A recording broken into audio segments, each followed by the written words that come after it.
Deredeng deng deng deredeng deng deng deredeng deng deng. Aideher. Assalamualaikum. Halo sobat dari yang tergaring, bagaimana kabarnya? Masih semua aktivitas masih oke? Kalau oke, bagus. Gimana puasa kali ini, sobat? Lancar kan? Gak ada yang belok ke warung kan? Kalau ada, silakan servis kendaraan Anda. Barangkali setirnya bermasalah karena sering belok ke warung. Oke, di video kali ini untuk yang action, saya akan merangkum sebuah film dari The Rock atau Dwayne Johnson, yakni Walking Tall atau Tinggi Berjalan, dan dirilis tahun 2004. Dan film ini sendiri akan menceritakan tentang kisah seorang mantan prajurit pasukan khusus yang kembali ke kampung halamannya dan justru malah berakhir melawan para kriminal. Boleh. Oh ya, sebelumnya maaf karena ini bulan puasa, saya akan sedikit menutupi suatu bagian-bagian. Stay halal bro. Oke lah, oke dah, usah berpidato lagi. Mari kita masuk ke alur ceritanya.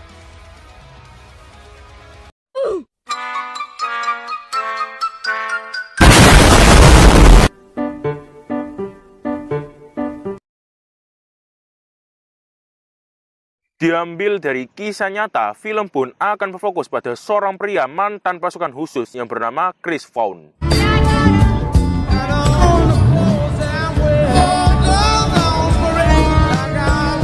Yang dimana Chris saat ini setelah berhenti dari pasukan khusus, ia terlihat kini kembali ke kampung halamannya di Kisat Country, Washington. Dan rencananya ia akan bekerja di sebuah pabrik kayu. Namun saat ia sampai, ia justru mendapati bahwa pabrik tersebut telah tutup di tahun yang lalu. Dan kini diwariskan ke seseorang yang bernama Jay Hamilton atau teman sekolahnya. Namun tak lama, ia pun lantas dihampiri oleh dua orang polisi di sana. Yang salah satunya adalah seorang sheriff, yaitu Watkins. Dan ia ternyata mengetahui tentang si Chris yang merupakan prajurit handal terlatih sewaktu di pasukan khusus, dan lantas merekomendasikannya agar Chris pergi ke sebuah kasino milik si Jay, dan lantas mengantarkannya ke rumah orang tua si Chris, dan lantas bertemu dengan kerabat-kerabatnya yang salah satunya keponakan si Chris yang bernama Pete, yang sempat terjadi sedikit debat karena tenda si Pete yang kurang kuat dan menurut si Chris gampang terkena hujan. It's gonna rain to me, Colonel. Pete. Punten, Mamang. Okay, it rained. Happy? No. Dan di keesokan harinya saat Chris tengah berurusan dengan kayu di rumahnya, ia pun dihampiri oleh sahabatnya di waktu sekolah yang bernama Ray, dan mereka membahas tentang selama 8 tahun ini saat Chris berada di militer, Ray berulang kali terjerat masalah dengan hukum, mulai itu dari pengutilan, penendang bijian, bahkan pernakoboyan. Namun tak hanya itu, ia juga mengajak si Chris bermain football dengan teman-teman lamanya, dan terungkap bahwa tak hanya pabrik dan kasino, Jay juga mengakuisisi lapangan tersebut, sehingga dapat disimpulkan bahwa Jay adalah orang yang paling berpengaruh di wilayah tersebut saat ini. Dan ia kini bersama dengan kroco-kroconya lantas duel football dengan si Chris dan kawan-kawan. Pick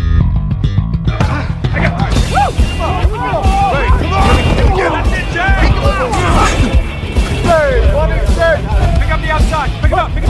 Full contact, huh? That was two hand touch. That was too rough. What?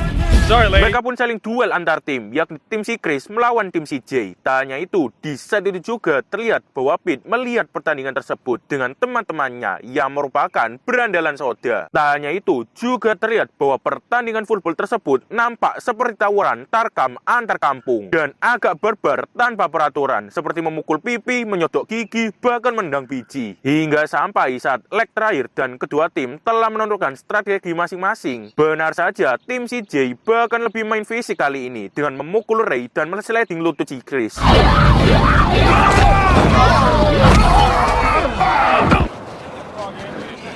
Or anything later on. I come by the casino.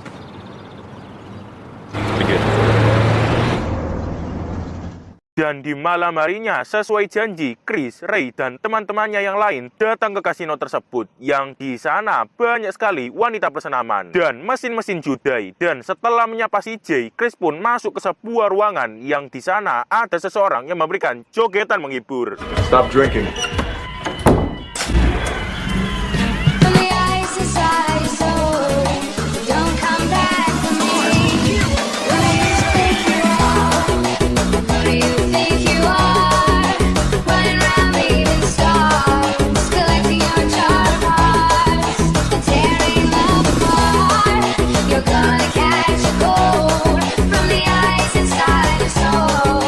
Don't come back from me.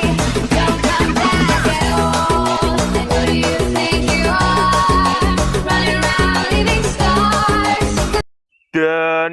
orang tersebut adalah Jamet.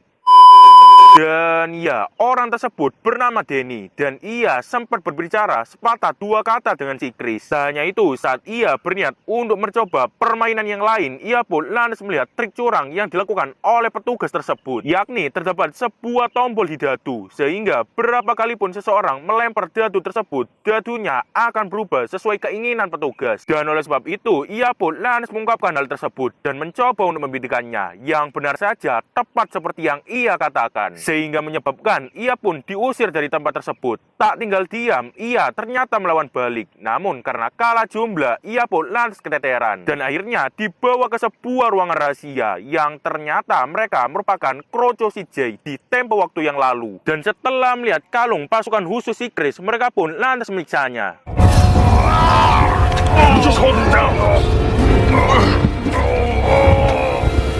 Dan benar saja, Chris ditusuk di bagian perutnya, lalu dibuang di pinggir jalan. Beruntung, ia pun ditemukan oleh seorang supir truk dan lantas dibawa ke rumah sakit. Dan menurut dokter, luka yang dialaminya cukup parah, sampai ke organ dalam. Dan jika orang biasa yang mengalami hal tersebut, dipastikan orang tersebut akan mati. Namun, karena ini The Rock dan merupakan MC-nya, ia tak akan dibiarkan mati oleh sutradara. But this ain't exactly home anymore. Thanks, Pete. Berhari-hari pun Chris lalui dengan rasa sakit di bagian perutnya, yang bahkan membuatnya tak mampu untuk ngakak. Dan sesekali nongkrong bersama si Ray. Namun, Buck vampir yang haus akan darah, The Rock haus akan olahraga. Hingga sampai saat ia telah pulih dan bahkan mampu untuk membawa sebuah mobil, tak lepas dari keinginan perkayuan duniawi, ia pun membuka bisnis kayunya sendiri. Dan di saat itu juga, ia pun kedatangan si Jay, yang kini meminta maaf ke si Chris atas perbuatan bawahnya di tempo waktu yang lalu. Namun itu tak lepas dari kesalahan si Chris yang menurutnya gegabah sampai menggebuk-gebuki anak buahnya. Tak hanya itu, ia juga menawarkan agar si Chris menjadi kepala security di kasinonya, yang sempat ditolak oleh si Chris. Tak hanya itu, Jay juga memberikan segebuk uang kepadanya. Merasa dirasuah, Chris lantas mengembalikannya kembali ke si Jay, dan ia lantas mengatakan bahwa ia akan mengambil jalur hukum dan akan menemui si sheriff. Namun saat sampai, ia pun sempat dikacangin oleh para petugas tersebut. Tak hanya itu, saat sheriff menemui dirinya dan Chris meminta untuk membuat tuntutan, ia pun tertolak oleh si sheriff dikarenakan kasus tersebut telah ditutup karena faktor bahwa kasino si Jay adalah penghasil uang terbesar di kota ini, sehingga Chris mau tak mau harus menerimanya. Main source of revenue in this town. So, case closed, basically. I'm not gonna let this stand. Excuse me? This is my town, okay? I'm the sheriff here. Chris pun lantas kembali ke rumah dan kedatangan si Denny yang memberikan jaketnya yang tertinggal. Dan setelah berbincang-bincang, benar saja ia pun lantas mendapatkan kabar bahwa si Pete kini tengah dilarikan ke rumah sakit akibat mengonsumsi narkoboy. Dan Chris lantas menanyakan tentang dari mana narkoboy tersebut, yang dijawab oleh berandalan soda ia dapatkan dari security kasino. Emosi, Chris pun mengambil senjatanya, mengokangnya dan pergi ke kasino. Namun ia sempat berubah pikiran dan ia masuk dengan membawa sebuah balok kayu.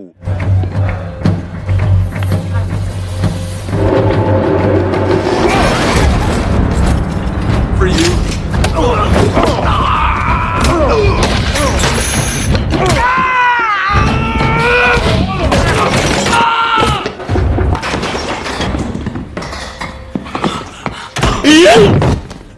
Chris pun secara barbar menghancurkan tempat tersebut tanpa ragu-ragu. Namun naas, berakhir ia harus tertangkap oleh si sheriff dan menuju ke persidangan, yang dimana pengacara si Chris meminta si Chris agar mengakui kesalahan yang tak ia lakukan supaya si Chris dapat dibebaskan. Namun Chris lantas menolak hal tersebut, dan di saat itu juga terungkap sebuah fakta bahwa ternyata pengacara si Chris adalah suruhan si Jay. Dan oleh sebab itu Chris pun lantas memecatnya dan membela dirinya sendiri di persidangan, dan ia lantas menceritakan segala sesuatunya tentang narkoboy yang ada kaitannya dengan kasino si Jay. Tak hanya itu, ia juga menunjukkan bekas luka di tubuhnya dan mengatakan bahwa jika ia bebas, ia akan mengajukan menjadi sheriff untuk membela kebenaran seperti Bapak Zola.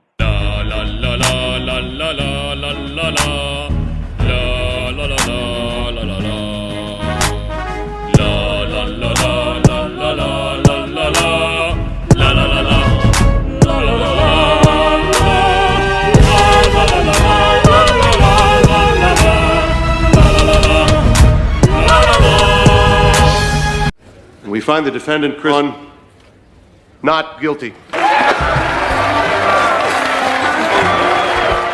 Dan ya, Chris pun memenangkan persidangan, sekaligus ia juga menjadi sheriff yang baru. Dan ia langsung mendesain mobilnya sendiri dan memecat semua anggota polisi yang sebelumnya. Tak hanya itu, ia juga meminta kepada si Ray untuk menjadi tangan kanannya sebagai deputi. Dan rencananya mereka akan pergi ke pabrik kayu tersebut untuk membongkar jaringan narkoboy si Jay, yang dimana lagi-lagi bertemu dengan si Dia. Officer. Yeah. Search him. Eh? Nothing there. Oh, somebody needs a bath. Tak hanya digedabak, Chris dan Ray pun mempreteli mobil orang tersebut dengan alasan takut ada narkoboy di dalamnya, yang lantas membuat orang tersebut mewek.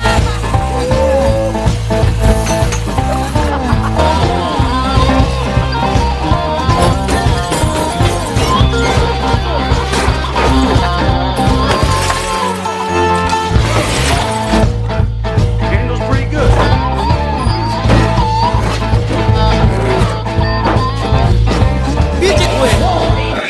He's clean.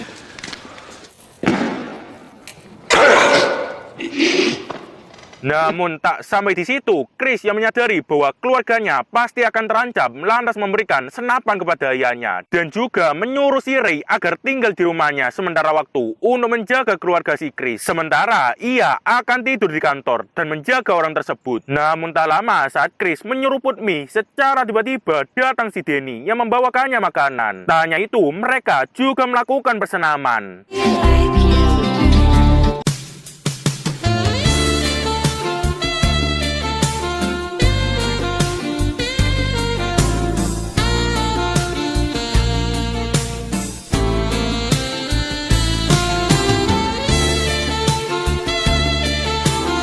Dan di keesokan harinya, setelah malam yang tadi, Chris yang baru saja bangun, namun Ray masih saja ngorok, lantas mengawasi orang tersebut. Namun tak hanya itu, hal yang tak terduga pun juga terjadi.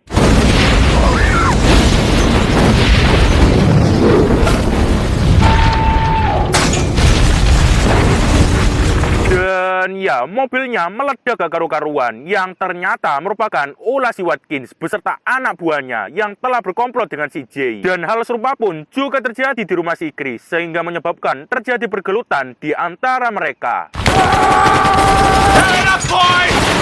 Get in there! Take this! Sheriff, are you home? Hey!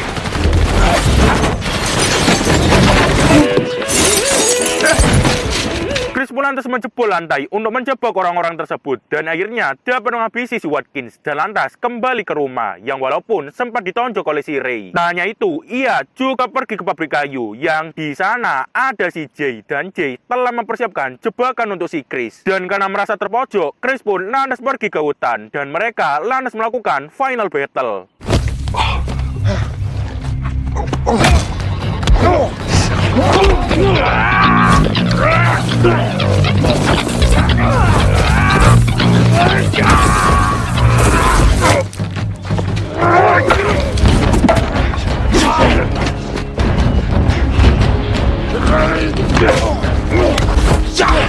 Adu fisik dan adu biji mereka lakukan dan membuat mereka saling keteteran. Dan akhirnya dimenangkan oleh si Chris karena dia MC-nya. This is my town. You're under arrest. Dan setelah semuanya telah berakhir dan Jay juga yang terlibat kini telah ditahan, Chris pun menutup kasino tersebut dan berniat untuk mencari peruntungan dengan menjadi Papa Zola.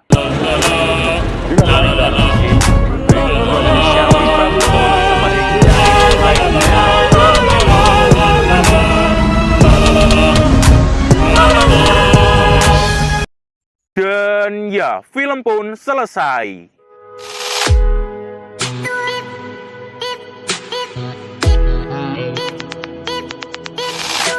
Boleh, mantap, film yang cukup seru secara keseluruhan. Apalagi yang memerankannya adalah Babang The Rock. Dan untuk pesannya, kembalilah ke kampung halaman dengan membawa perubahan. Semangat puasanya bro, ayo, masih awal. Sekian, saya undur diri, terima kasih.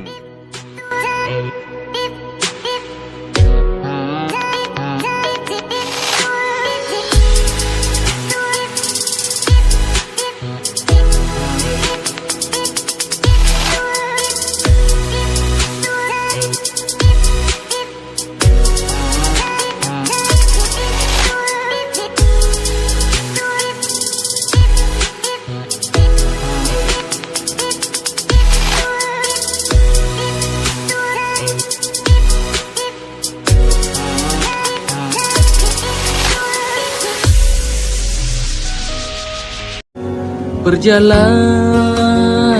jalan-jalan, ku berjalan-jalan, jalan di jalanan.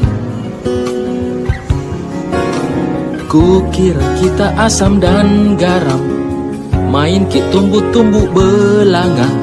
Kisah yang tak seindah itu. Punten, Mamang.